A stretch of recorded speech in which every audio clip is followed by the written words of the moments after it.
What's up, guys? It's your girl Angel, and welcome to my YouTube channel.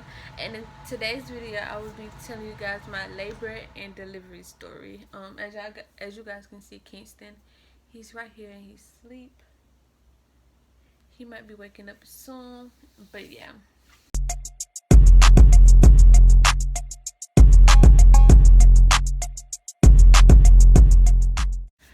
Okay, y'all. So, um, it was like November 30, 29, 28, 27, 26, 25, 24, 23. So it was like November 21st. I had went into the emergency room because I thought my mucus plug came out, and I thought it was time to have him or whatever. So she checked my cervix or whatever. Told me I was three centimeters and I could just go home because I'm not ready yet or whatever. So she also said that she will be able. No, she was like, you're only 28 weeks, so we cannot induce you until you are 39 weeks. So I was like, I turned 39 weeks on Sunday, and she was like, no, we can't induce you on a Sunday, so we'll have to do it the next day on Monday. So I was like, okay. And then Monday was gonna be November 30th, so she was like, we're gonna induce you November 30th. So I was like, okay, that's fine with me. So November 30th came, I went in. They gave me a little cup to pee in and a gown to put on. I think he's hungry, y'all. But yeah, they gave me a little gown to put on and they gave me a cup to pee in. So I put the gown on and peed in the cup and stuff or whatever. Oh, it's okay. Yeah, mommy know you're hungry.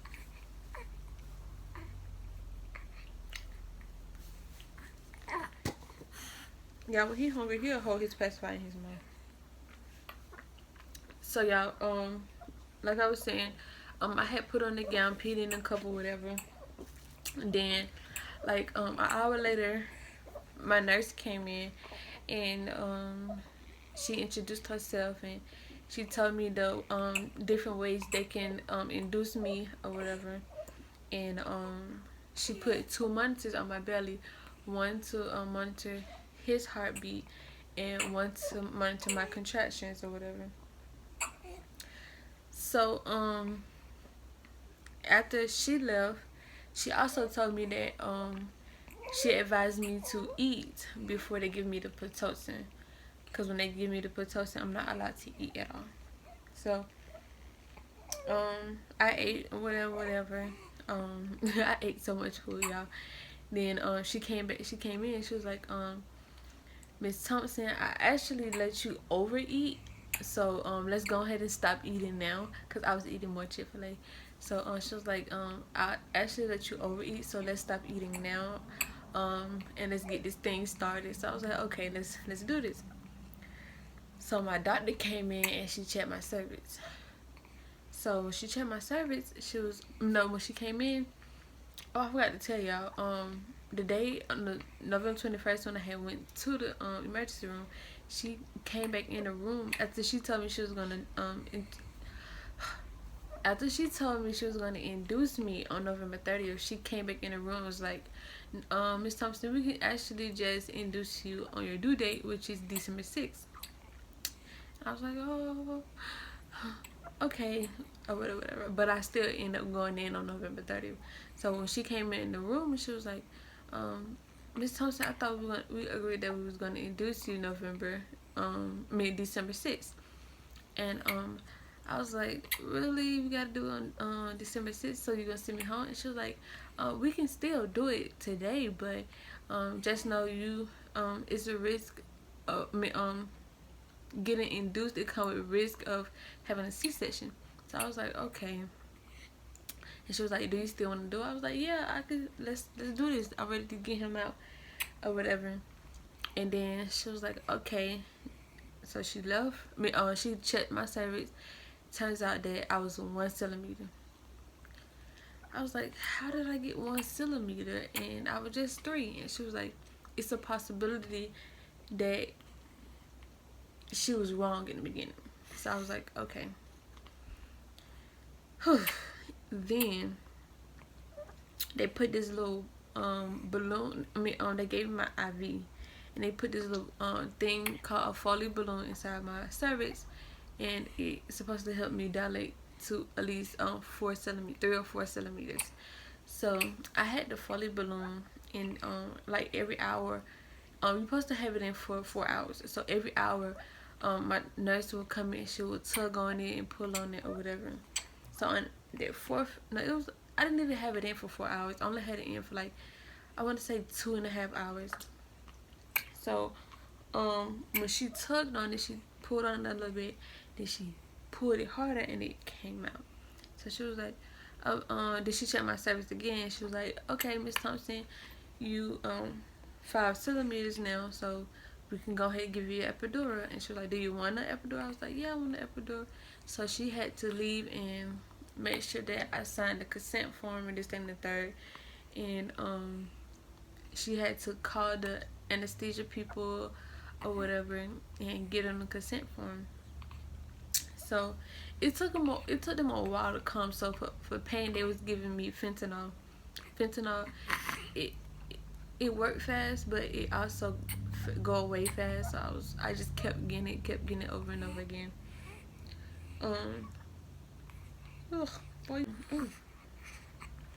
So they kept giving me fentanyl until the doctor came in to give me my epidural. So when he finally so a lady came in and she explained to me how they do it and how I'm supposed to hold my back and how I'm supposed to position myself, and telling me I can't move, or this is all the risk and all of that. So as I was waiting, I was on all fours, which means I was on my hands and my knees, because when I tell you that pain was like, oh, but when I was on my hands and my knees, it helped a lot. So I hate burping him like that, y'all. It be hurt my arm. So when he finally came in, it was like 1 o'clock in the morning when he finally came in, and I was on all fours. So my grandma, she came there with me, and she was asleep at the time, so they woke her up, asked her to leave or whatever while they do it. I can kiss her. So they asked her to leave or whatever, and she sat in the lobby. She sat in the waiting room until I got done. She actually told me that she went in the waiting room and fell asleep. So y'all, she was, when they was doing it, like I felt like burning, like a little sting. It didn't last long. It only lasted for like 3 or 4 seconds, and it wasn't as bad as people told me it was gonna be. It actually wasn't that bad. Like I was saying, it really wasn't bad as people said it was. Like it really wasn't nothing. So after they gave me that, they gave me the Pitocin in my IV. When I tell you my contractions hit hard, like they hit hard. So I'm just crying. Then when the medicine, my epidural faded away, and I'm feeling back in my body, on my lower body, it's just like painful. So calling my nurse, can you please give me an anesthesia so I can get some more medicine? So the same, he came back in and he gave me another dose of medicine and or whatever. So I had this, I went to sleep after he gave it to me. I went to sleep or whatever. So I think it was morning shift. So my morning shift nurse came in. She was a Caucasian woman. She was a white woman or whatever. And she was real thin, real skinny. Not trying to judge people, but she was real thin and skinny or whatever. And me, I have a big baby in my belly. I have a lot of weight on me.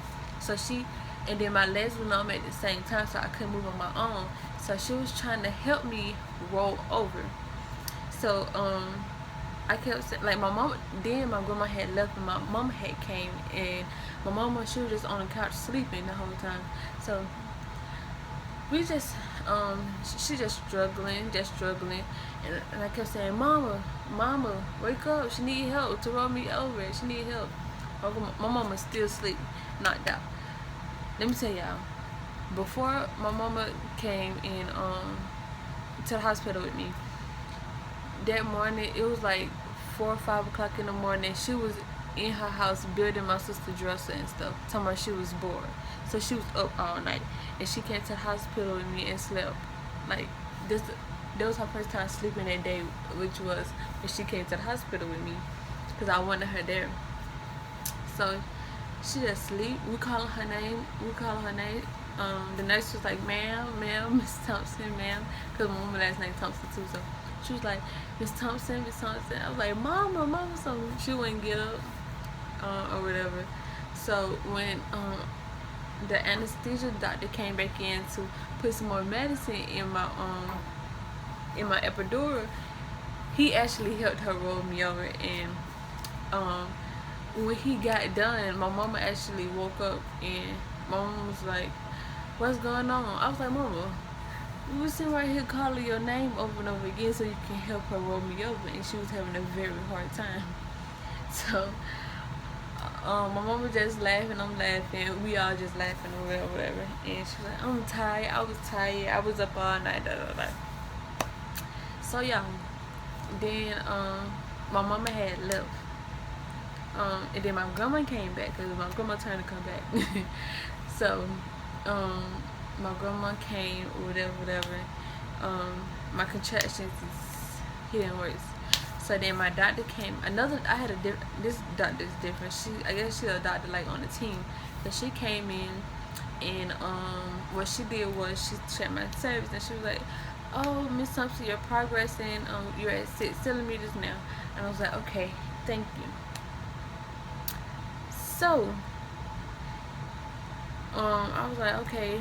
I'm thinking to myself, like, I'm progressing. I'm getting there. So I'm asking for more medicine. Like, give me more medicine.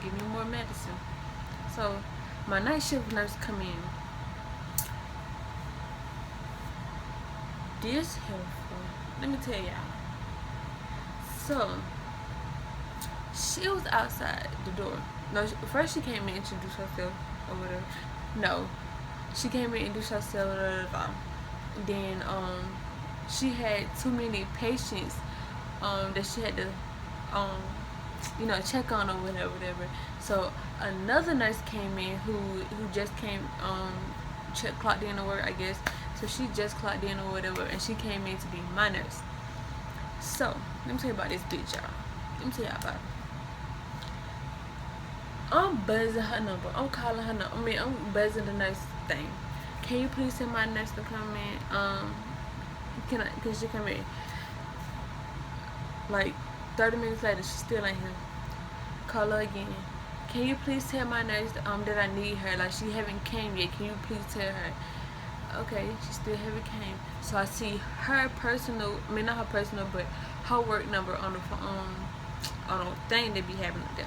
So I dialed that on the hospital phone, and I called her, and she was like, I was like, nurse, I need you in room 3, and then she was like, okay, Miss Thompson, here I come. 30 minutes later, this bitch ain't here. Okay, 10 minutes later, she come, but she don't come all the way in the room.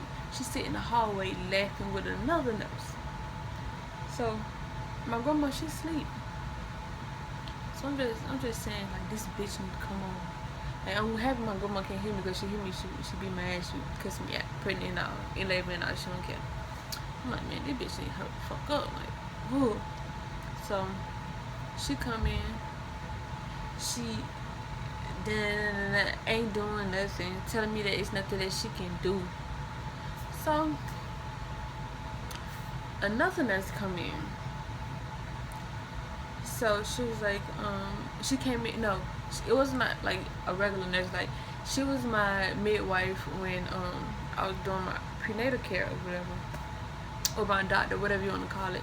So she came in and checked on me. She massaged my back and everything. She was like, "How's everything going?" I was like, I want a new nurse," because she sat right there in that hallway and she laughed and giggled with that lady while I was in pain. I kept calling her, "Get her out. I don't want her as my nurse." So my grandma was like, "Yeah, you gotta be humble. It's more patients you have to check on, so she can't just get to you right away." I was like, she was at the front. She was in front of my door, laughing and giggling with the other nurse. So there's no excuses for her. I don't want her as my nurse. Turns out it was time for her to clock out anyways. So my morning shift nurse came in. Thank God. So it's the what day this is? It's day 3. So this is day 3 of being in labor. So my contractions is like, ooh, it's like punching me, like, and now I'm getting contractions in my butt. At first I was getting them in my back. Now I'm getting them in my butt. So like it just feel like somebody just like I'm a virgin and somebody just pounding themselves inside of my butt. That's how it felt, and it felt so bad. Like, say if you constipated and it just won't come out. Like, that's how it felt. So my contractions just hidden. So the anesthesia man came in and he crunk up my epidural medicine some more.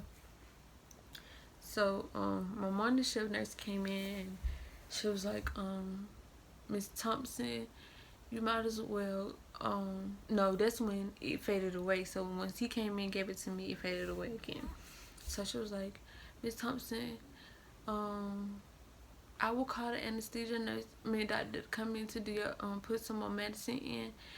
Just please take the medicine." I was like, "No, I don't want the medicine. I might as well go natural because it's gonna fade away even faster this and the third." So she was like, "Please, Miss Thompson, please, you gotta take it," or whatever. So the anesthesia doctor came in. His name was he was a different one. His name was Dr. Alex. He was like, "Miss Thompson, I'm gonna go and mix up a dose to give you. I'll be back in less than 5 minutes." So the nurse, she was checking my belly thing. I see him coming right back in. I was like, "Damn, he just went out the door. He coming back in fast." He went to that machine, put that medicine in my epidural. Man, when I tell you, I was so numb. Like, I was numb from here all the way down. Like, I barely could move my hands. Like, I was shaking and everything. So once he gave me that, I went to sleep. Then I wake up feeling it again. But I slept so good. Like, half of the day was already gone. So I slept so good. So y'all, after that, I'm crying. So my doctor, me and Kingston doctor, she both of our doctor, she came back in and she had checked my cervix again. She was like, "Miss Thompson, you had 5 centimeters again." No, but if before then, another doctor had came in and told me I was 7 centimeters.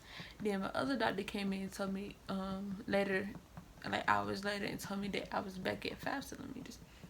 So she was like, "Miss Thompson, he's going back up. I was like, "No, Kingston, you cannot do this to me now. You cannot do this." So I'm just talking to him. I'm like, "Kingston, you cannot do this. You got to get out. Please just get out.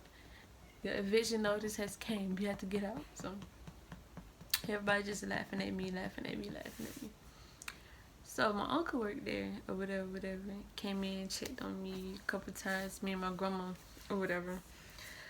So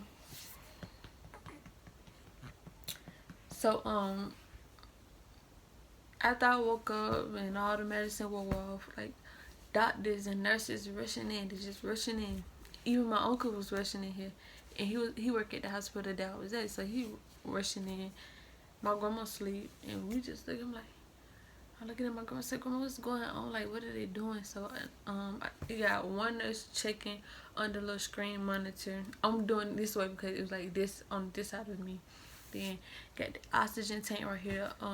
Another nurse putting the oxygen mask on me, and then you have one doctor checking my service or whatever. Then I got a bruise right here. And then you have another nurse checking the monitors on my belly. So I kept asking like, what's going on? And then my grandma was like, his heart rate is dropping or whatever. And he's losing oxygen, so you're gonna have to breathe through this mask to get him some oxygen, okay? So my nurse was like, yeah, Miss Thompson, you gotta breathe for him then. Whatever. So I was like, okay, can I please have some more medicine? Then she was like, yeah. So Dr. Alex came again, gave me some more medicine. I had the oxygen mask on. It got on my nerves. I fell asleep with the oxygen mask on. Then the nurse who was my nurse when I was getting prenatal care, my midwife when I was getting prenatal care, she came in again, massaged my back and stuff for me, and that's when the medicine was fading away. And she was just massaging my back and talking to me or whatever. And she was kind of like a therapist to me, because I used to, like, when I would go to my prenatal appointment, I used to request her so, like, we can talk about my problems. Because the first time I talked to her, I was like, I'm scared to be her mama, this, that, and the third. And she was talking to me. She was like, girl, when I was 17, I was a mama too. So I was like, oh, wow. So she was talking to me about that, whatever.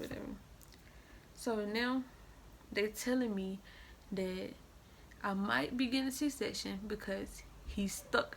Like, this big-headed little baby is stuck inside of me. So they're telling me he's stuck, and I might, if he don't switch positions in a certain amount of time. I didn't know how much time he had, but in a certain amount of time that I would have to have a C-section. So they planning while I'm waiting. I'm just in pain. I'm keep asking and begging for more medicine, and they keep telling me that they can't give me more medicine, and they can't give me more medicine. So I'm mad, y'all. I'm just mad. I'm so mad, y'all. I'm so mad. So I was like, oh, I swear to God. Oh, I swear to God, y'all better give me something. I swear to God, y'all better be glad I can't get out this bed. I swear to God. Man, I was like, man, I swear, y'all better be glad I can't get out this bed. I swear to God. So this nurse, she was my mama nurse when my mama had her baby, and she took good care of my mom. I was like, I want you to be my nurse. Period. So, like, you got to be my nurse. So she came in, she checked on me, she had her coat and everything, her house, she had her coat, her rain, what you call it, umbrella and all of that in her hand, so, and her bags, and her purse, baby. So she came in, she was like, I was just coming to check on you. I was like, please, Nurse Modesty, do something. I gotta get out of this pain. I can't take this pain. And she was like, okay, I'll be right. Let me go check on my patients, and I'll be right back. She went to go check on her patients. An hour later, she came back. So when she came back, I was screaming, y'all. When I tell you, I was screaming like, it hurts. God, please help me. I was screaming. So my uncle came in, he laughing at me. And he's like, oh, girl, you look just like your mom. And this and that. I don't want to hear that right now. Just get me out of this pain. So, Nurse Munstein was telling my uncle and my grandma that they're going to have to hurry up. She's going to hurry up and get them to do my C-section fast or whatever. So I was too late. Well, this time I'm sleep. So I'm sleep. I can't feel nothing. I don't know what they're doing to my body. Just in the third, I don't know. So I see the anesthesia doctor. My uncle is an anesthesia tech. So that means like he just get everything prepared and that for the anesthesia or whatever, so you can do that. So the anesthesia doctor, one of his friends, she came in, and Dr. Alice came in too. She looked at my epidural. She was like, Miss Thompson, the reason why this medicine is not working for you is because this epidural is so old. It's time for a new one. So I was like, no, I don't want a new one. And what if I get a contraction and I jumped or whatever. And she was like, "We want to give you fentanyl, and by the time the fentanyl fade away, we'll be already done." So I was like, "Okay, let's do this." She gave me another epidural. I didn't feel nothing. I knew to expect this or whatever, but I didn't feel nothing or whatever. I was asleep, to be honest. Or whatever. They gave me the fentanyl and all of that. So I'm just in the bed. They gave me another dose. I'm asleep. So I remember, cause the medicine was so strong, like I was asleep, and I really couldn't remember everything. So what I remember was, I remember them waking me up, and I remember my grandma was holding my hand. So she was on this side of me holding my hand, cause just like where her bed was and everything. So she was holding my hand, and I remember the man coming in. He had this little white gown in his hand and giving it to my grandma, and he was like, "Here, put this on. We about to start her C-section." So she was like, okay. She called my mama and all of that, updated my mama and all of that. So when she did that, I remember them rolling me out the room, and we got inside the operating room, and I remember them transferring me to the operating bed, and he was explaining to me how everything go, and I was asking questions like, how long is it gonna take? Am I gonna feel anything? Am I gonna get any more medicine so I won't be able to feel it or whatever. So he was answering all my questions, this and the third. So they gave me more medicine, this and the third. Then they had my arms like this to the operating bed. And they had to tie my arm up because I kept shaking and shivering and stuff. So but yeah, I kept shaking and shivering and everything. So I also remember he was putting the oxygen thing back on my nose. So he took the mask out and put the little, the thing that go up your nose. He put it on my nose. Then I just kept asking, where's my grandma? I don't want to start without my grandma, just in the third. So I remember them saying, okay, Nurse Modesty, she done been my first name, so she like, D'Angel, they're finna go get your grandma.